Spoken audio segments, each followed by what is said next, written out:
Y esta es la quinta sesión sobre el tema de Scrum para gestión de proyectos. Y según les prometí la semana pasada, vamos a empezar con las respuestas a las preguntas planteadas.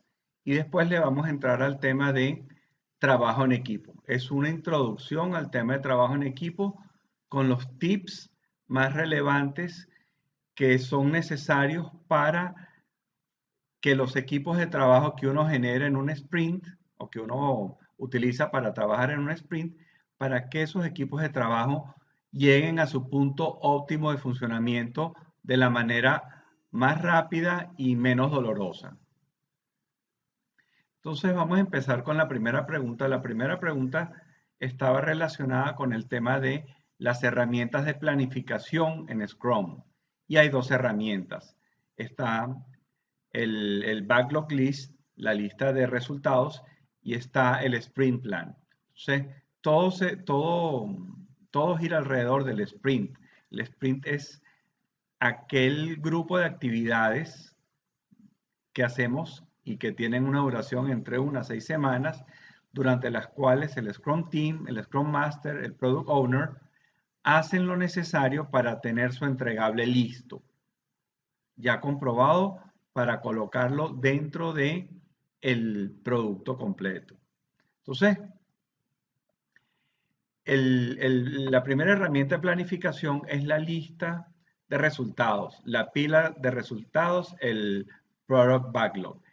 Y es un listado ordenado y jerarquizado de los requisitos necesarios para implantar el proyecto, para que se termine, para llevarlo a cabo por completo. Debe tener las descripciones de las funcionalidades, las características que se quieran en el producto, ordenadas en función de su prioridad. Y la prioridad se puede establecer de varias maneras. Se puede, de hecho es una combinación de varios criterios. Hay unos criterios que son de prelación. ¿Qué cosas deben estar listas antes que las otras para que el producto final funcione? Y después vienen una serie de jerarquizaciones que tienen que ver con el valor agregado de la funcionalidad que se está desarrollando o de las funcionalidades que se están desarrollando en un sprint para el producto. Entonces, ese valor agregado se puede medir de nuevo de una o dos maneras. Se puede medir en función de cuánto ingreso adicional, cuánto margen generan, y se pueden medir también por el segmento del mercado al cual van enfocadas, bien sea porque lo defienden de un competidor o porque le crean una potencialidad de que generen mayor cantidad de negocio utilizando la funcionalidad que se desarrolló.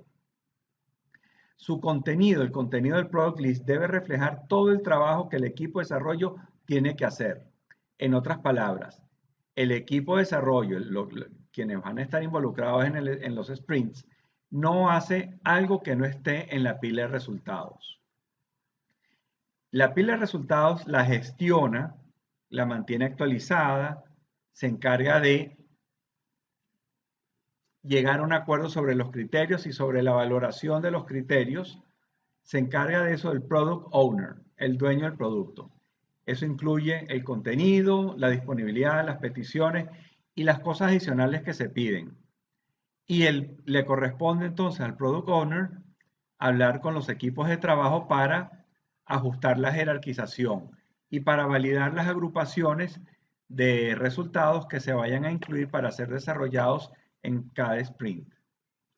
Para empezar a trabajar, para que empiece el proyecto, no es necesario que el Product Backlog esté completo, pero sí es necesario que tenga suficiente información para que ocurran los 3-4 primeros sprints. El orden de los ítems que viene ahí, se los comenté, viene determinado por el valor y por lo que le aportan al producto. Ahora bien, eso se transforma en User Stories, se selecciona un grupo de las primeras y de ahí sale la lista del sprint. La lista del sprint es lo que se va a trabajar en el sprint que se va a iniciar y es lo que se incluye en el plan de trabajo del sprint. La primera reunión del sprint es precisamente para validar, para terminar de darle forma al plan de trabajo. Y durante la charla que les voy a dar sobre el tema de trabajo en equipo, voy a buscar integrar esta idea con el modo de trabajar de los equipos. Entonces, esa lista es lo que después se trabaja en el sprint y se llega hasta tener su terminable listo.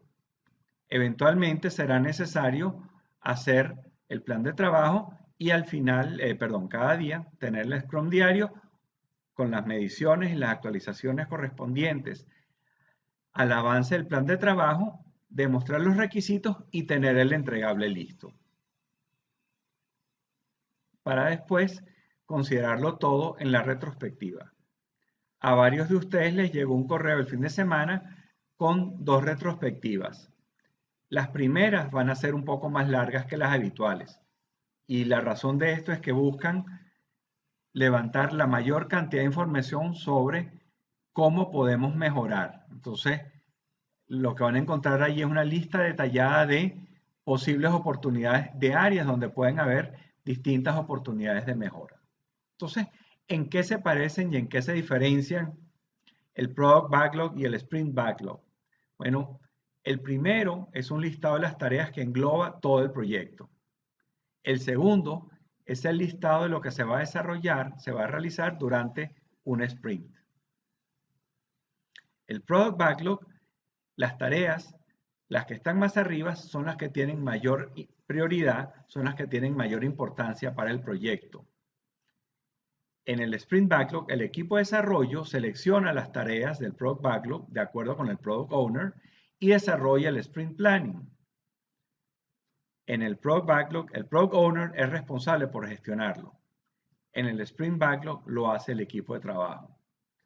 El equipo de desarrollo, en el Product Backlog, acuerda las tareas que va a tomar de allí para colocarlas en el sprint. Y es un acuerdo entre el Product Owner y el grupo de trabajo, el equipo de trabajo.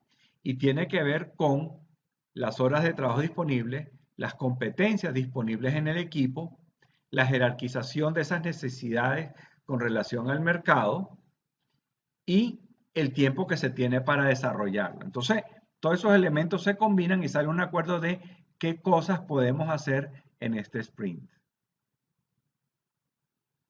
El Sprint Backlog debe ser conocido por todo el equipo para darle foco, para darle coordinación, para garantizar los resultados que se van a obtener allí.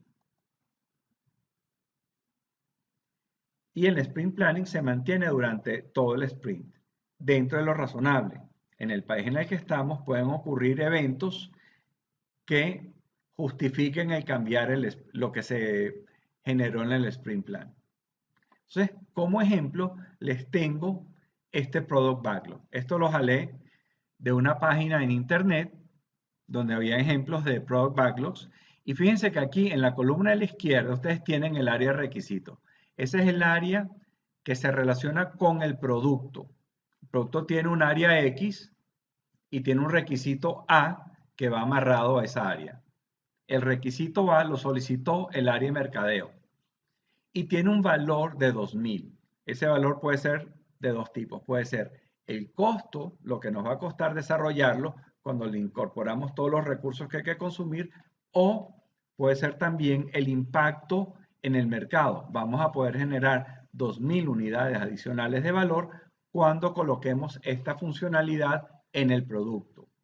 La estimación inicial es un estimado de la cantidad de trabajo que va allí. Y esa cantidad de trabajo tiene un factor de ajustes en función de la complejidad, del balance entre la complejidad de ese trabajo que hay que hacer y la disponibilidad dentro del equipo de trabajo de suficientes competencias para ser exitoso en el desarrollo que se va a hacer. Fíjense que un poco más adelante, en el área Z, hay un factor de ajuste de 0,2. Eso quiere decir que esa estimación inicial de 15 horas o de 15 unidades de trabajo hay que incrementarla en un 20%. Y en la columna de la derecha está la estimación ajustada, 18 horas. Después lo que queda aquí es las iteraciones, los sprints que se hacen y la cantidad de trabajo pendiente en esas unidades. Entonces, así se ve el Product Backlog y así se utiliza para gerenciar la carga de trabajo y para predecirla. Entonces, la visión completa que habíamos hablado la vez anterior y que fue el momento en el que nacieron estas preguntas, tenemos un primer sprint donde se genera ese Product Backlog, ¿verdad? Ahí se utiliza la visión estratégica, hay unas ideas iniciales de lo que se puede, de lo que sería conveniente, de lo que sería más rentable.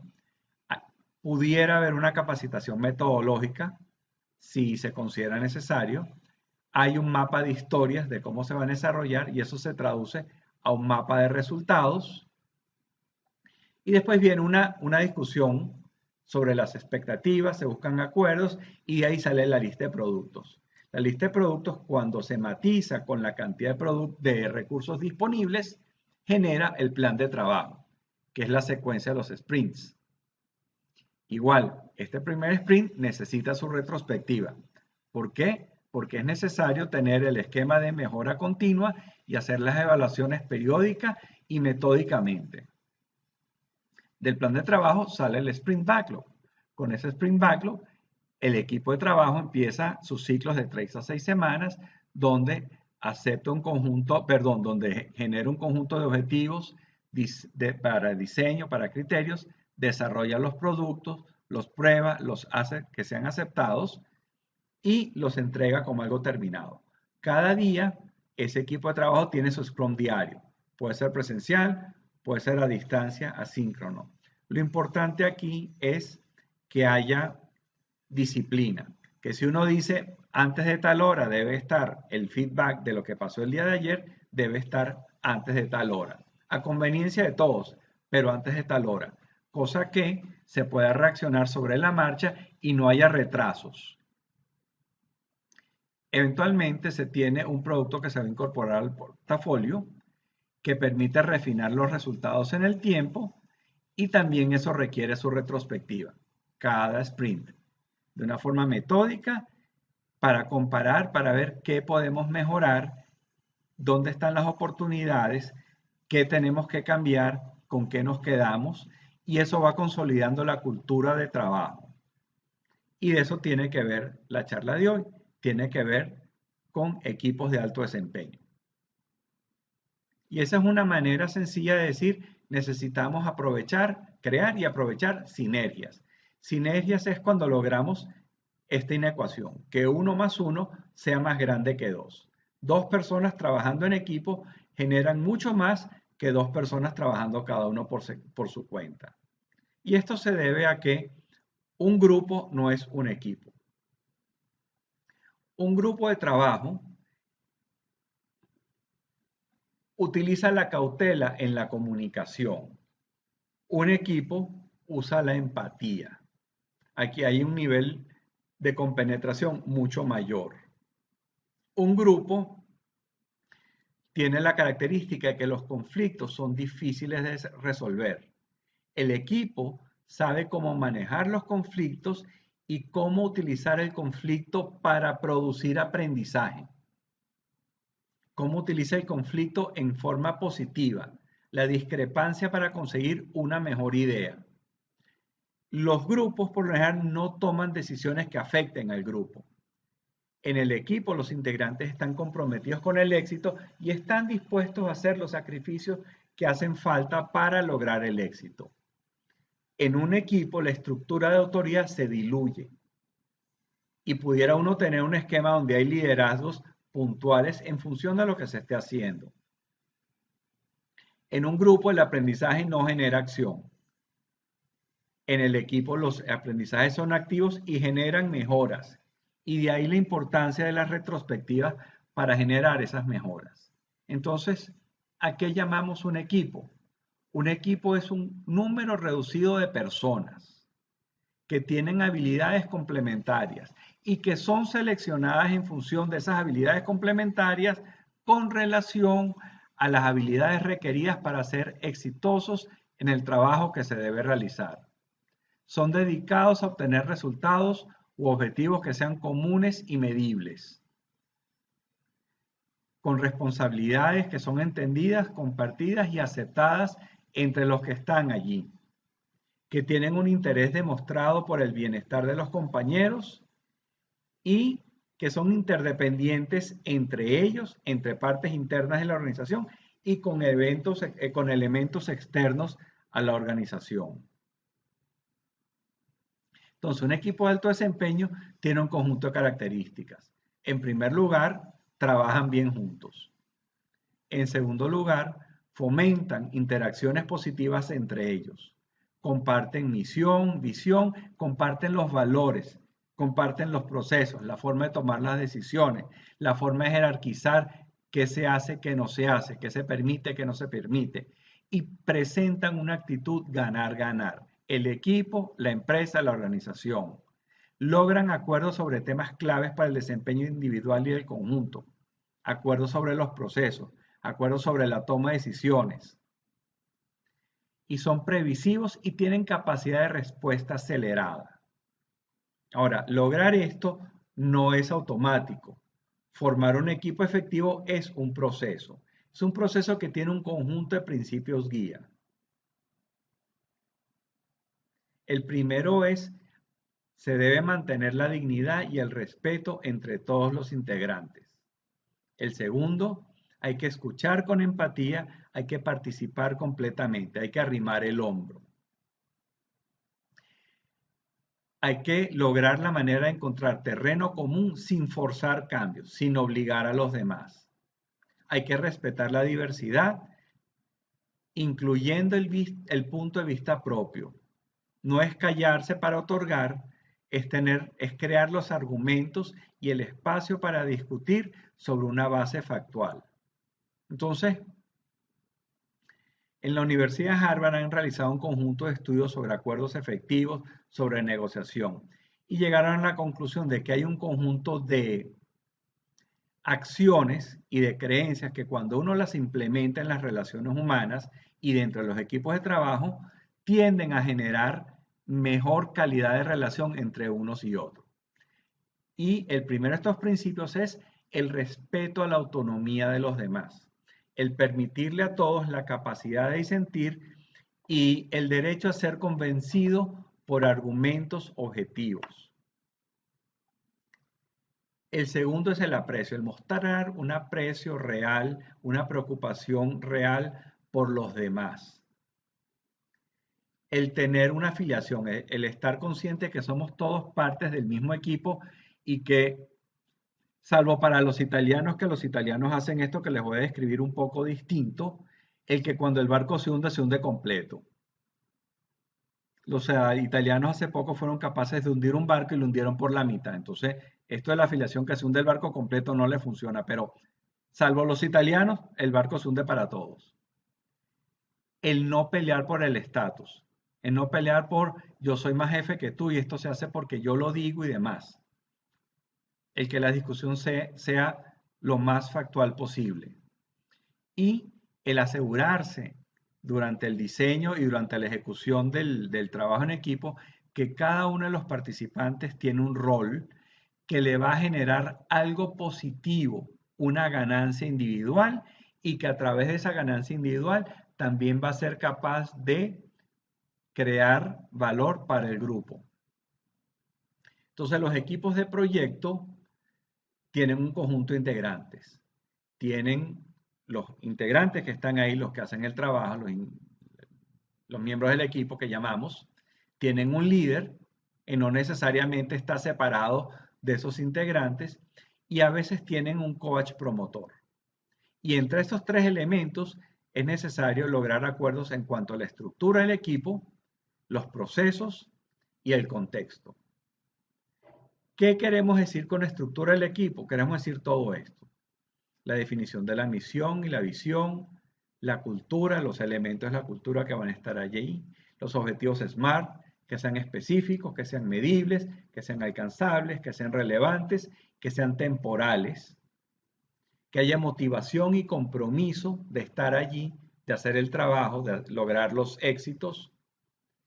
La estructura también incluye a los integrantes con sus competencias, sus roles discutidos, definidos y aceptados, las normas de trabajo y tiempo suficiente para lograr cubrir las expectativas en cuanto al producto que deben generar en el espacio de tiempo diseñado. Los procesos, los más importantes son estos. Cómo se gerencian las responsabilidades, cómo se hace el plan, cómo se asignan, cómo se le hace seguimiento, cómo se comunican entre ellos, cómo se toman las decisiones, cómo se resuelven los problemas técnicos que encuentre el equipo, cómo se manejan los conflictos interpersonales y del equipo con el resto de la organización si llegaran a existir. El contexto, cómo se relaciona lo que va a ser el equipo con los demás objetivos de la empresa, cómo se maneja la información interna y externa, cómo es esa barrera, esa membrana que está entre el equipo y el resto de la organización y cómo fluyen comentarios, resultados, presiones a través de ella. Cuántos recursos y cuáles son los conocimientos que debe tener el equipo para ser exitoso en lo que debe hacer y cuál es el sistema de recompensas y cómo está alineado con los roles y los objetivos que cada uno de los integrantes va a desempeñar dentro del equipo. Entonces, todo esto es un trabajo que se hace antes, durante y después del equipo de trabajo. Pero este es el listado de las cosas que hay que hacer. Ahora, los equipos de alto desempeño tienen su ciclo de formación. Y hablamos de un ciclo porque nunca están completamente formados. Siempre llega un momento en el que hay que reformar el equipo por varias razones. Entonces, la primera actividad ahí la llamamos el preforming. Preforming es cuando nos ponemos a pensar qué es lo que va a hacer este equipo y qué tipo de personas, con cuáles conocimientos, cuántos deben ser, dónde los vamos a ubicar y demás. Después del preforming viene la actividad de forming. Forming es cuando efectivamente nombramos a los integrantes y les asignamos el trabajo, ¿verdad? Ese es por lo general como una luna de miel, todo el mundo está contento, pero llegamos a una etapa que es la etapa tempestuosa del trabajo. Aquí es donde se tranca el serrucho, aquí es donde hay una serie de características que voy a describir un poco más adelante. La salida de la tormenta es crear un conjunto de normas que guíen el funcionamiento del equipo. Y de ahí se pasa directamente a la etapa de desempeño o de performance. Por lo general, hasta aquí llegan esos ciclos, pero como el equipo termina o pueden haber cambios, entonces pudiera haber un reforming. Y vuelve a empezar el ciclo. Ese ciclo lo facilita el coach. Y esta persona tiene como retos principales, en primer lugar, lograr un entorno de trabajo propicio para lo que debe crear el equipo de trabajo. En segundo lugar, eliminar las piedras en el camino.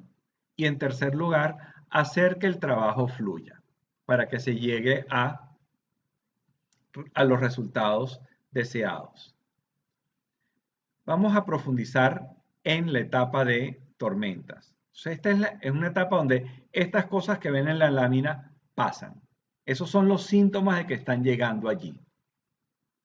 No es divertido, las cosas andan mal, no estamos seguros, hay mucho condimento, mucho ruido en las conversaciones, ¿no? Y uno nota cuando escucha esas conversaciones de afuera que la gente lo que está buscando es un culpable, no cómo resuelve el tema, está buscando a quién le echa la culpa. Entonces, allí cuando dicen enfoca al cliente, eso es retórico solamente. Ahora, ¿de dónde viene eso? Bueno, ahí pueden haber conflictos personales, celos, cinismo, pueden haber conflictos interpersonales, donde hay falta de confianza, poca escucha, mal manejo del conflicto. Pueden haber conflictos en cuanto a la gerencia del equipo, porque hay intereses ajenos al equipo, porque hay pérdida de foco, porque se promueve el subjetivismo, se permite el subjetivismo. Hay problemas en el diseño del equipo, porque pierde validez, porque no responde a los requerimientos, porque salió un imprevisto que requiere competencias adicionales o porque ya no hace necesarias ciertas competencias que están en el equipo, porque hay una interacción que es antagonista y de interferencias y no de buscarle la solución a los temas. porque no hay suficientes recursos, porque hay ambigüedades sobre quién hace qué y cuándo lo hace, porque la comunicación no fluye, porque las personalidades chocan, porque hay diferencias de poder y de estatus, porque hay diferencias de objetivos y metas. Entonces, la salida de todo esto es aplicar metodologías de manejo de conflictos, de enfocarse en los intereses, de estar claro cómo se pueden alinear los intereses personales con los intereses del equipo. A veces es necesario hacer ajustes de personal. Hay que enfatizar en lograr acuerdos operativos y los acuerdos operativos por lo general van sobre el listado de procesos que les compartí anteriormente y eso genera el desarrollo de la confianza. Todo a través de escucha y comunicación activas. Entonces, lo que es la comunicación se vuelve súper relevante. Entonces, ¿qué es importante? Es importante escucharnos atentamente y reconocer lo que la otra persona dice. O sea, hay que tomarse el tiempo para repetir. A ver si entendí bien. Tú me dijiste entonces que yo soy un barriga verde. Ajá, bueno, mira, yo no soy barriga verde. Y hay que tomarse el detalle y el tiempo para que esa comunicación fluya. Hay que hablar con la finalidad de que se le entienda. Hay que hacer el esfuerzo, ponerse a la altura de la otra persona y utilizar el vocabulario que más sea conveniente para que el mensaje pase. Cuando uno va a poner un ejemplo de algo, uno habla sobre uno mismo, no habla sobre los demás. Uno tiene que estar claro en cuál es el propósito que quiere lograr cuando va a emitir un juicio, cuando va a dar un comentario. Y hay que estar claro que uno se va a enfrentar es con el problema, no con las personas. Entonces, el crear unas normas nos ayuda a reflexionar, a decidir y a poner al grupo a actuar. Eso ayuda al grupo a transitar las fases de su desarrollo en una forma eficiente y rápida. ¿Qué hacemos para normar? Identificamos las causas y los puntos de roce o los puntos de dolor. Ajustamos la composición del equipo, su estructura y sus procesos. Facilitamos, capacitamos a la gente, gerenciamos las interacciones, integramos los objetivos y buscamos alinear los objetivos personales, con los objetivos del equipo. ¿Cuáles son los factores de éxito aquí? En primer lugar, la comunicación. En segundo lugar, el buscar la coparticipación de todos los que están ahí. El compromiso. El que haya consistencia entre lo que se dice y lo que se hace para generar credibilidad, para que vuelva la confianza entre los integrantes del equipo y entre la organización con el equipo de trabajo. Y eso, al final de cuentas, termina siendo la confianza. A través de este proceso de crear las normas de trabajo y hacerlas que se cumplan, llegamos a la etapa de performing, desempeño, donde tenemos alineación de objetivos, tenemos motivación y empoderamiento del equipo de trabajo para lograr los resultados. Y esto termina la charla de hoy. Entonces voy a abrir el espacio para hacer